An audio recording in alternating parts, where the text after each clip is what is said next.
takes a family. It's not just about medical treatment. It's not just about professional care.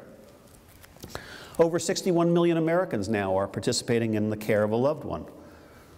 41 million spend over 18 hours a week caring for a frail or ill or disabled adult. The best assisted living situation I know of is called a married couple. It's a model that's working out reasonably well. Old married couples take care of one another, but we don't support them very well. You know, for every Harry who's got a little Parkinson's disease and early memory loss and arthritis and heart failure, there tends to be a Shirley who is okay, but she's got hypertension and diabetes and macular degeneration and a little osteoporosis and maybe some spinal stenosis. This is like the bread and butter of, you know, internal medicine and geriatrics and palliative care these days. And that's normal. It's just a new normal, and we haven't figured out now what the place of medicine is in this. It's to support people and to support, you know, families. But remember, I said shared decision-making is values and preferences applied to particular medical condition and achievable health outcomes. Living forever is not an achievable health outcome. But that's what people want to do. I mean, if I've learned anything in the practice of medicine these 30-plus years, it's been that people don't want to be dead. And their families don't want their loved ones to die, at least not usually. No, I'm only kidding. And doctors don't want their patients to die. And we have all of this power to bring to bear to keep people alive. We just have to figure out what success looks like now, and that's always going to be a balance. In shared decision-making, often it's the quality of life that helps that. I think about a balance beam of potential benefits versus the known burdens of a treatment and the risks of a treatment. How do you make those decisions? It often balances on a basis of quality of life.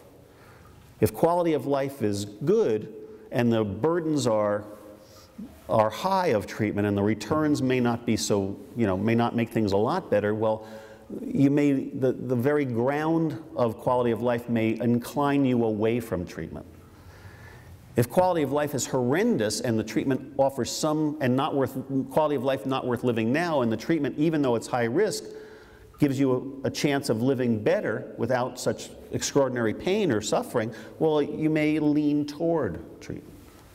But that process, while I don't know what the best care possible is for you or you, I know how to get there with real consistency. That's part of what I'm trying to put out there in the stories that I tell. Okay. The best care possible takes a community. And that's why it's so exciting to be here. Because this place is really a community. I mean, just look around. How cool is this? But I learned here that community is a verb. It has the substance of a noun, but it's all about mutuality and belonging and mutual responsiveness, and your well-being matters to me, right? That's the sense of community as a verb. We, in fact, taught the rest of the country something during the years of the Missoula demonstration project. I wish it was still going on, and we, you know, we didn't achieve all that we wanted, but we achieved a fair amount. We made it clear that this was not just about medical care, that it was about the community. We involved faith communities. All of us got involved as faith communities. We involved the schools and teachers, and the attorneys were deeply involved. And EMS, not only the hospital-based providers, pharmacists were involved, the funeral industry and bereavement specialists were involved. It was very cool. Part of what I'm talking about in this book is telling stories of community as a verb. I think I'll read one in a minute. The best care possible, of course, not only takes good health care, it also takes love. Whew. Now, this is really an interesting thing for me to be talking about out there on, TV. Loving care as being critically important. But it's so importantly radical. People, when they first hear it, they kind of recoil. Did you hear what he said? He says he loves his patients. Unseemly. I think it must bring up like sexual connotations or something. But how bizarre is that? It's okay to love one another. Love has actually been the initial historic impetus of the healthcare professions. That's what drives all of it. It's still the driving force in the healthcare professions. And I got to tell you, they don't talk about it much because it's misunderstood, but doctors come to love many of their patients.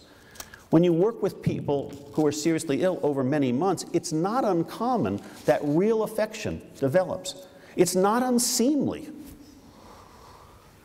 It's in fact quite wholesome. And I think we need to make it okay to talk about. Love is also the impetus between people, of course. It's the most important thing. It's the thing that matters most to people. Think about the messages from the captain of the Kursk, the doomed Soviet submarine. He was writing blind, but said he loves, just want you to know it wasn't bad, and I love you. The messages from the Twin Towers, the phone calls from the planes.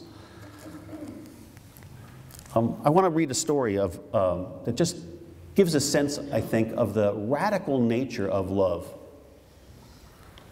at the end of life. Let me see if I can find it. This is, let's see. There's so much I want to read here.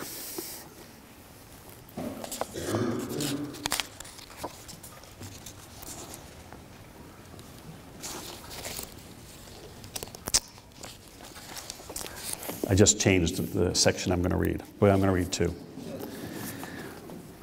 I talk about loving care as being sort of a corrective of this highly technical, disease-based treatment that we pay so much for that it's destroying our manufacturing segment, our schools, our police. I'm not opposed to spending a lot of money on people who are seriously ill. That's appropriate. But we're not getting the return on our investment, spending twice as much as any other developed nation. But back to loving care. Loving care can help alleviate suffering, but a patient does not need to be suffering to benefit. Seriously ill people often benefit from being nurtured or pampered a bit. Massage, Reiki, music, expressive arts, and writing, perhaps having a volunteer visit, can help make someone's difficult day a little lighter and brighter. Hard-boiled cynics may scoff at my alleged naivete. Having spent nearly a decade and a half working in emergency departments where cynicism and dark humor are as ubiquitous as dark coffee, I can understand their doubts. In this situation, however, cynicism is not warranted. I regularly invite journalists and policymakers to spend a day with our team at Dartmouth-Hitchcock Medical Center, and I've seen jaded agency administrators, politicians, and journalists melt when they see loving care in action. Seeing a terminally ill patient laugh while reading the newspaper with one of our No One Alone volunteers, glimpsing a nurse humming as she gives a debilitated patient a bed bath, as if the purpose of the act was to cause pleasure and the person became clean merely as a byproduct. Witnessing a person in pain fall gently asleep while having a foot massage. Attending our morning clinical huddle and hearing us wrestle with the strategies for relieving a person's pain, but also ideas for helping a family honor and celebrate a person who is facing the end of life. A politically conservative state legislator was with our team for a day during the week we were helping to care for Mrs. Gold. When I met her, Mrs. Gold had been in the hospital for 9 days and in the ICU for 7 days, the victim of insidious pulmonary hypertension and pulmonary fibrosis that had caused no symptoms but had been damaging her lungs and her heart for many months. Now, at the age of 78, she needed mechanical ventilation to breathe, but she steadfastly refused to be intubated. Instead, she was fitted with a BiPAP mask that blew oxygen-enriched compressed air through her nose and mouth and into her lungs. She could speak in short, well-planned sentences if the BiPAP mask was removed for a few moments. But she mostly communicated by gesturing expressively with her hands and her eyes. She had no problem conveying that she was not happy. She told us in one breath, "I don't want to live like this." We were able to make her comfortable with small doses of morphine. She was alert, not suffering, but ready to die. She had raised 4 daughters and 2 sons after her husband had died when he was just 38 years old. As the matriarch of her large family, she wanted to make sure that they understood and accepted her decision to die, and was willing to hang on a few more days for their sake. Her children and their spouses and her many grandchildren ached with grief at the thought of her dying. Ultimately, however, each one supported her decision. During one of several meetings with her family, a daughter in her 40s spoke for the assembled relatives. "We're as close as any family could ever hope to be," she told me. Overnight, her ICU room was transformed into family space. There was at least 30 photos hung around her ICU room, including one of her own mother as a bride. She was never alone. Usually there were 2 or more family members present. Her pastor visited every other day. I was present on the Saturday afternoon when the BiPAP mask was removed. We gave her small doses of medication. She was sleepy but awake. There was never a hint of distress. The last thing Mrs. Gold saw in this world were the faces of her 6 children and her 2 grandchildren, all touching a part of her, all smiling with tears in their eyes, each saying, "We love you, Mom." One said, "Tell Dad we send our love." These sorts of gentle end-of-life experiences happen fairly commonly in the homes of hospice patients. In reflecting on the case, I realized that in the minds of most people, ICU treatment and hospice-like care are polar opposites, almost the antithesis of each other.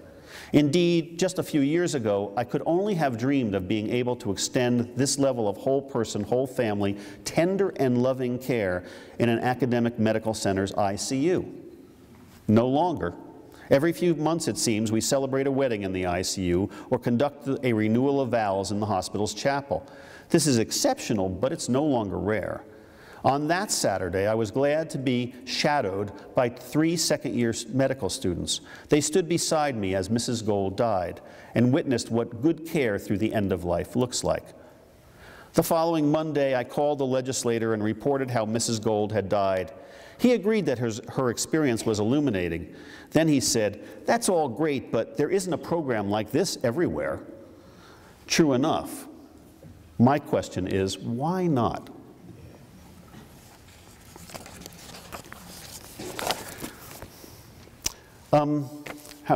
I got 10 more minutes to talk at you. We can do this. We can transform the way we look at the end of life. We don't need to give up on absolutely cutting-edge medical treatments to help people stay alive.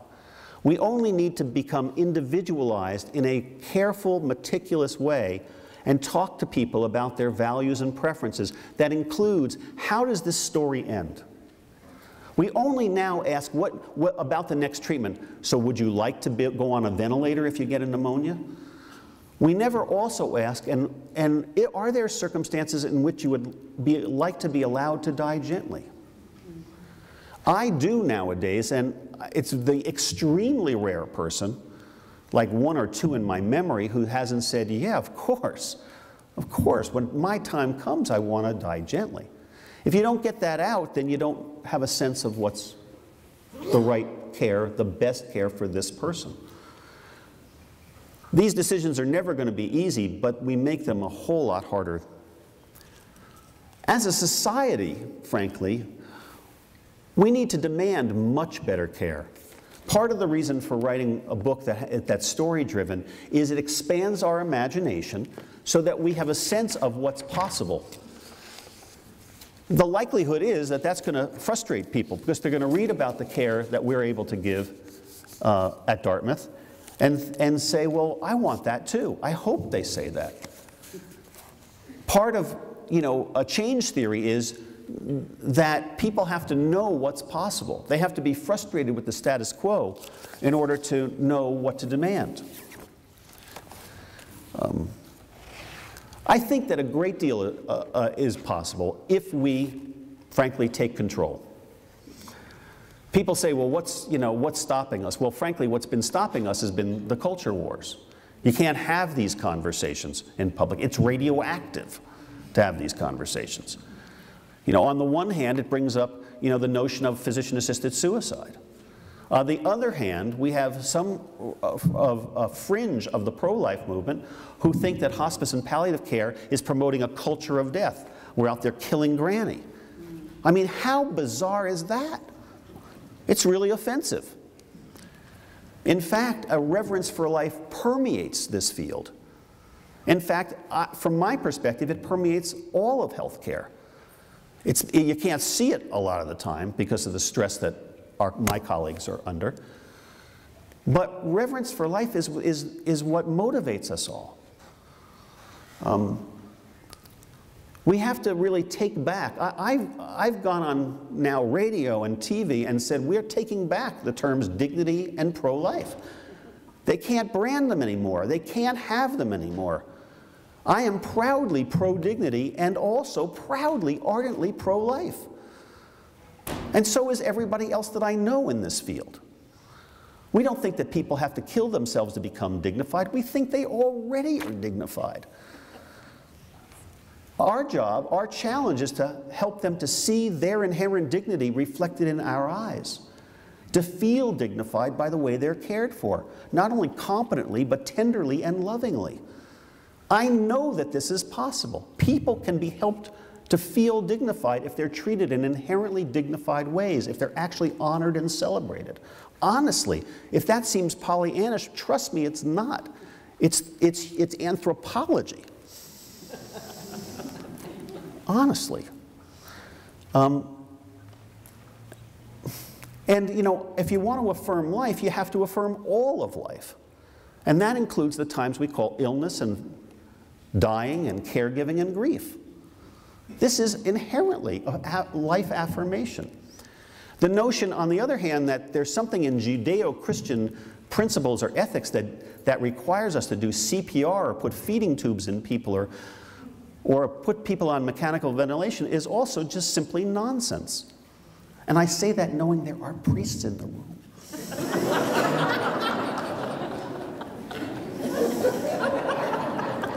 I mean, if I dug in my notes, I could actually quote, from theological works, but just notice that Pope John Paul did not have mechanical ventilation or CPR or tube nutrition and hydration as he died.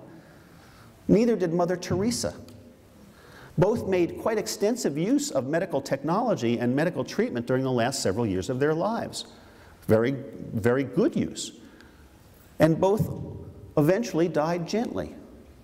It turns out nature, or if you prefer God, gives us gentle ways to leave this life. We just have to figure out these days how to make the best use of medical treatment without playing God, allowing people to die gently. Okay, what else am I talking about? I just want to say two other things. First is that what's really needed is we need the same sort of social and cultural movement that we baby boomers advanced when we were having babies. Right? Just think about it. In the 1950s, 1960s, they didn't let fathers in delivery rooms. I remember reading articles in the medical literature. We were afraid they were going to fall down and faint. I mean, it's so gooey in there. And there were no birthing coaches, right? We even went through a time when women weren't breastfeeding. Look at what we did. In really quite a few short years, we took back the beginning of life. We said, as a culture, as a socio-cultural movement, people who are pregnant and women in pregnancy and delivery require expert medical attention. But that does not define these experiences as being primarily medical. They are primarily personal for the individual and her family. And so we demanded better medical care, but we also said this is personal, not medical. Nowadays, we worry if there isn't a father in the delivery room. What's up? We scold women who don't get birth coaches by the second or third prenatal visit, because things worked out. And by the way, medicine didn't drive this change, but it came along, and with evidence base that showed it was safe and people were having good outcomes, it did support the transformation, but a huge transformation occurred. And I think everybody agrees that better experiences are now possible and routine. A very similar transformation needs to happen at the end of life. The fact that our seriously ill and even dying loved ones require expert medical attention is absolute, and we need to demand it, and it needs to get better than it is now. I don't want to diminish that at all. We've got work to do in healthcare and the medical professions and medical educators. Lots of work to do. But that doesn't define, the need for expert medical attention does not define the experiences as being primarily medical. They are profoundly personal for the individual and his or her family. And so while demanding expert medical attention, we must preserve the personal. If all we do is improve medical treatment for people who are dying, the best we will hope to achieve is a better medicalized end-of-life experience. That's not success. We need to grow the rest of the way up and reintegrate illness and caregiving and dying within the fabric of human life, within our notions of full and even healthy living. And we need a socio-cultural movement to get health care and, frankly, social services and our communities to better support people through this. And lastly, part of the reason I've been looking forward to coming here is, and knowing that this is an ecumenical gathering, is because illness and dying really strip away all pretense and expose the spiritual core at the center of the human condition. Whatever language they use for it, it's there. Human spirituality arises in response to the awe-inspiring and terrifying fact of human life, the mystery of life and the universe. We reflexively seek to make meaning out of this mystery and strengthen or make new connections with others. All of that may sound abstract, this notion of spirituality, a philosophical assertion. But in fact, it's a common empiric experience of people who are seriously ill. When things fall away, the spiritual core is revealed. It's like the force of impending death is like a hot wind that burns away all else. Mortality has taught me that life is inherently spiritual, whether or not one has a religion. I tell the story of Mr. Grady, not his real name, but he was a real guy, an old Vermont farmer who I saw in clinic one day. He was seriously ill, and I asked him, as I ask everybody, Mr. Grady, do you consider yourself a spiritual man? He said, not me, Doc. I said, well, do you have a sense of where we go after we leave this life? He said, yep, the worms go in, the worms go out. I half expected such a response, so I followed up. I said, and where will the worms go in and out of your bones, Mr. Grady? He said, oh, Doc, we have a farm, on our family farm up in Thetford, we have a cemetery. We Grady's have been buried there for years, over a century, and I suspect my children and my grandchildren will be there too. Very interesting. Mr. Grady doesn't go to church or believe in God. You know, he doesn't pray. And yet he has a visceral sense of connection to the earth and to a family that preceded him for generations and will follow him for generations to come. If that's not spiritual, I'm not sure what to call it. It is inherently meaningful to him, and there's a connection that is open-ended into, you know, an open-ended future. Let me also, how am I doing on time? Almost done? I got two more stories, quick stories. Alice Failing, 47-year-old woman with advanced intraperitoneal cancer and ascites, who was admitted to the hospital when her left leg suddenly turned cold and blue. After the successful removal of an arterial clot restored circulation to the leg, she developed kidney failure. During rounds one Sunday morning, I was on call. I visited Alice in her hospital room. Following the requisite update on her pain and her bowels, we indulged in musings about illness, healing, God, and love. The conversation began when I asked about a collection of Rumi poems that she had on her bedside table. We read a few of them, and then I shared a favorite poem with her, and I asked her to guess who wrote it. You do not need to leave your room. Remain sitting at your table and listen. Do not even listen, simply wait. Do not even wait. Be quiet, still, and solitary. The world will freely offer itself to you to be unmasked. It has no choice. It will roll in ecstasy at your feet. That's wonderful, she said, but I have no idea who the poet is.